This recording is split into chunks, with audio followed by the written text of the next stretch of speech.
Indians के बारे में कहा जाता है कि दे आर अ रियल हेजेमोन में भी काउंटर कर ले चाइना को in upcoming future regional hegemony के लिए। अमेरिका की बात करूं तो अमेरिका पर्टिकुलरली ट्रम्प का जो ये टूर टूवर्ड्स पहले उन्होंने आसियान समिट लिया, देन उसके बाद जो उन्होंने 7 कंट्रीज के साथ ट्रेड डील और रेयर अर्थ डील्स की, जिनके अंदर ऑस्ट्रेलिया आ जाता है। Australia, South Korea, Thailand, Cambodia, then Vietnam and Japan as well as Malaysia as well. ठीक है, इन कंट्रीज के साथ इन्होंने जो है ना एमओयूज डील्स और पर्टिकुलरली रेयर अर्थ मेटल्स की डील साइन की है।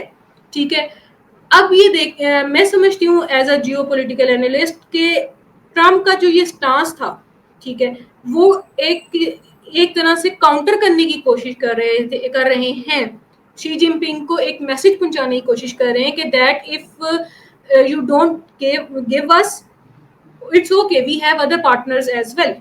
ठीक है, आपने रेयर अर्थ मेटल्स के जो है ना ऊपर बैन लगा दिया, तो कोई बात नहीं, डिपेंडेंस हम अपनी कम करेंगे और हम आसियान कंट्रीज के साथ जो है ना अपने डेवलपमेंट को, अपनी इंस्ट्रक्शन को, ट्रेड डील को बढ़ाएंगे। ठीक है, और दैट इज अ रीजन। अब आप देखें, अभी रिसेंटली पाकिस्तान के अंदर भी जब पाकिस्तान के जो गए हैं, प्राइम मिनिस्टर गए हैं along with field marshal Asim Munir, वो जब सितंबर के महीने में उनकी डील हुई इन व्हाइट हाउस, तो वहां पे ये भी बात की गई कि हम ट्रेड के साथ साथ हम रॉ मटेरियल्स, जो रेयर रॉ मटेरियल्स है, उनको भी जो है ना उनकी भी माइनिंग करेंगे। सही। अब अगर मैं और लास्टली मैं ये कहूंगी चाइना के बिहाफ पे कि चाइना पर्टिकुलरली एक मोनोपोली प्ले करने की कोशिश कर रहा है ऑफ रेयर अर्थ। कैसे? वो तो लीड कर ही रहा है, ठीक है, वो तो लीड कर ही रहा है, लेकिन वो कह रहा है कि हम किसी तरीके से, कोई भी कंट्री अगर हमारे नजदीक भी आए इन डेवलपमेंट, तो हम रेयर अर्थ मेटल्स को खत्म कर देंगे, उनकी एक्सपोर्ट को खत्म कर देंगे। जैसे उन्होंने जापान के साथ अभी खत्म कर दी, इंडिया के साथ की, इवन जर्मनी के साथ भी उनकी लिमिट हो चुकी है रेयर अर्थ मेटल्स की जो एक्सपोर्ट है। ठीक है, मैं ये समझती हूँ चाइना एक माइंड गेम खेलने की कोशिश कर रहा है कि वो जियो इकोनॉमिकली तो वो राइज कर ही रहा है, लेकिन वो in future geo political angle से भी जो है ना वर्ल्ड को कंट्रोल करने की कोशिश कर रहा है। ठीक है, अब अगर मैं